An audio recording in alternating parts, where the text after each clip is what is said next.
Assalamualaikum warahmatullahi wabarakatuh. Perkenalkan, nama saya Mukhlisin dari program studi Ilmu Al-Quran dan Tafsir Fakultas Usuluddin Adab dan Humaniora Institut Agama Islam Negeri Salatiga. Pada kesempatan kali ini saya akan menyampaikan terkait teori hudud Muhammad Syahrur.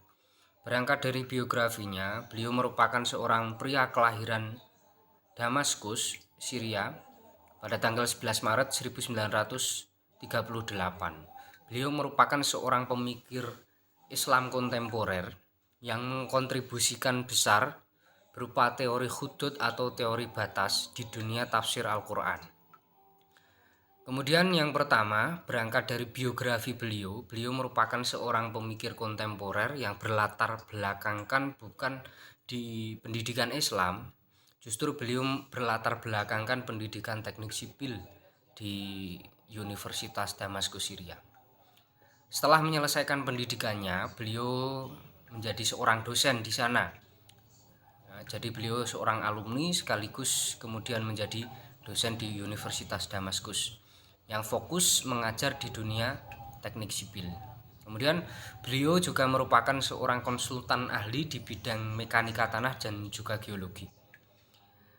Berangkat dari hal tersebut, berlatar belakangkan pendidikan teknik sipil, beliau Muhammad Syahrur menemukan sebuah teori batas atau teori hudud hasil riset sepanjang tahun 1970 sampai 1990 ketika beliau kuliah di Irlandia, yakni di Dublin. Beliau terpengaruh besar oleh Dr. Ja'far Dak tentang isu-isu keislaman, kemudian melahirkan pemikiran-pemikiran Muhammad Syahrur yang responsif terhadap isu-isu konvensional.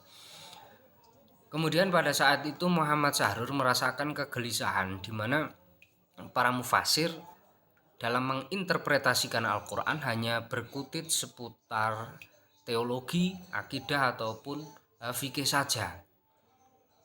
Dan menurut Muhammad Syahrur hal ini dianggap sebagai tafsir yang stagnan, suatu hal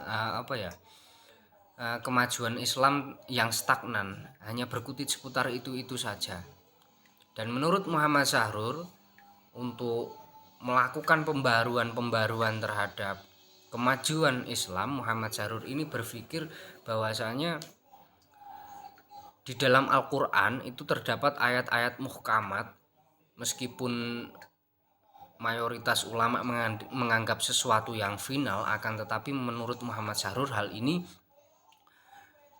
ayat-ayat tersebut masih bisa diinterpretasikan ulang. Kemudian di sini kita bahas teori hudud Muhammad Syahrur.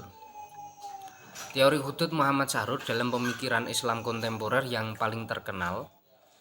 Teori ini digunakan untuk menyesuaikan ayat-ayat muhkamat agar tetap relevan dan dinamis dengan kondisi sosial masyarakat masa sekarang, selama konteks tersebut masih dalam wilayah batasan hukum-hukum Allah. Muhammad Syahrur mendasarkan teorinya pada Al-Quran surat An-Nisa ayat 13-14 yang menegaskan bahwasanya yang berhak menetapkan batasan hukum hanyalah Allah Subhanahu wa taala. Sementara otoritas atau kewenangan Nabi Muhammad dalam menentukan hukum tidaklah sepenuhnya, beliau hanya sebagai seorang pelopor dalam berijtihad. Menurut Profesor Abdul Mustaqim dalam bukunya yang berjudul Epistemologi Tafsir Kontemporer mengungkapkan bahwasanya ada dua kelebihan dari teori batas yang diusung oleh Muhammad Syahrur. Yang pertama, ayat-ayat muhkamat, ayat-ayat hukum yang selama ini dianggap final dan mutlak dan pasti, ternyata masih memiliki kemungkinan untuk diinterpretasikan ulang dengan cara yang baru, dengan metodologi yang baru. Yang nomor dua yaitu teori limit atau teori batas mampu menjaga sakralitas Al-Quran tanpa mengurangi kreativitas untuk kita berijtihad. Muhammad Syahrur setelah melakukan penelitian terhadap ayat-ayat muhkamat, Muhammad Syahrur sendiri menyimpulkan ada 6 bentuk teori batas yang dapat digambarkan secara sistematis. Dengan rincian nanti yang akan saya katakan, tapi sebelumnya saya katakan untuk mengetahui hal yang lebih detail perlu diketahui bahwasanya pola-pola atau gambar-gambar ini bisa diakses di berbagai jurnal. nanti bisa menjadi bahan referensi teman-teman semua. Yang pertama adalah halah al-had al-a'la atau posisi batas maksimal, di mana pada model yang pertama ini membentuk kurva tertutup dan hanya memiliki satu batas maksimum saja. Muhammad Sahrur mengaplikasikan bentuk teori yang pertama ini pada Al-Quran surat Al-Ma'idah ayat 38 tentang yang membahas tentang pencurian. Menurut teori ini, hukum potong tangan adalah suatu hadul a'la atau batas maksimal dari pelaksanaan hukum-hukum pencurian. Jadi secara gampangnya hukum potong tangan bukanlah sesuatu hukum yang mutlak dan pasti harus diterapkan. Akan tetapi umat Islam harus melihat kualitas dan kuantitas barang yang dicuri serta kondisi saat pencurian itu terjadi. Kemudian yang nomor 2 adalah halah al-had al-adna, posisi batas minimal. Bentuk teori ini merupakan bentuk teori kebalikan dari teori pertama. Berbentuk kurva terbuka, daerah hasil hanya terdiri dari suatu batas minimal saja, batas yang ada di bawah.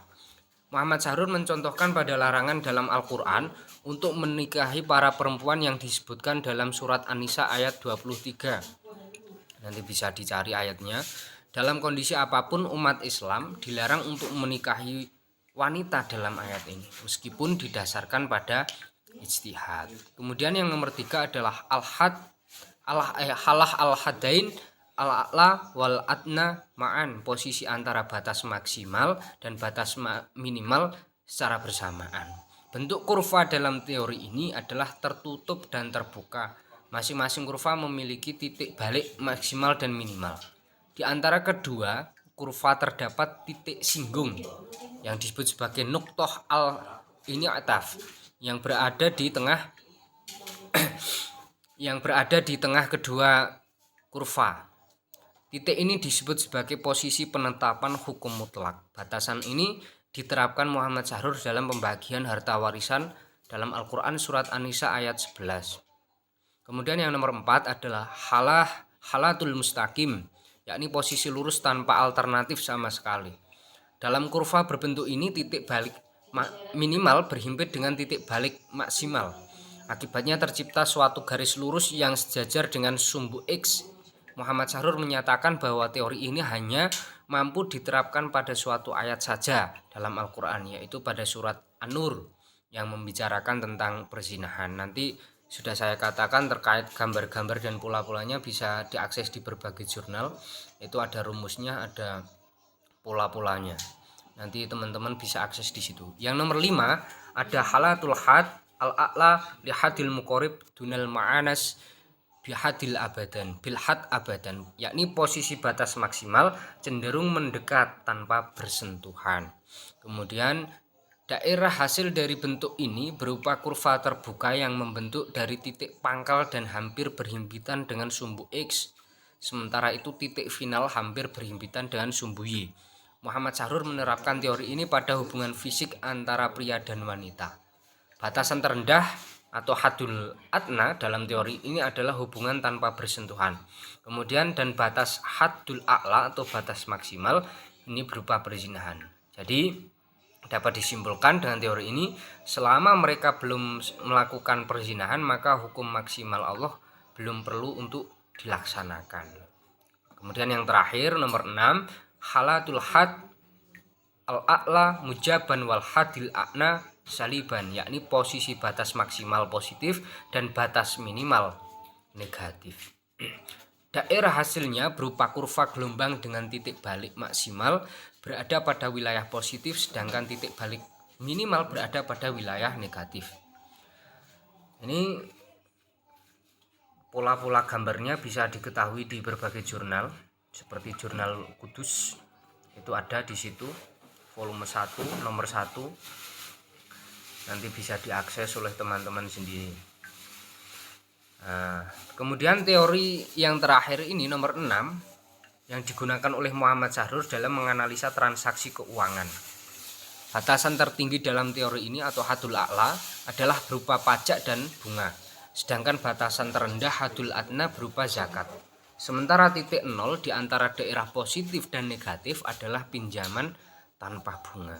Itulah tadi 6 teori yang dikontribusikan oleh Muhammad Zahrur di dunia pendidikan tafsir.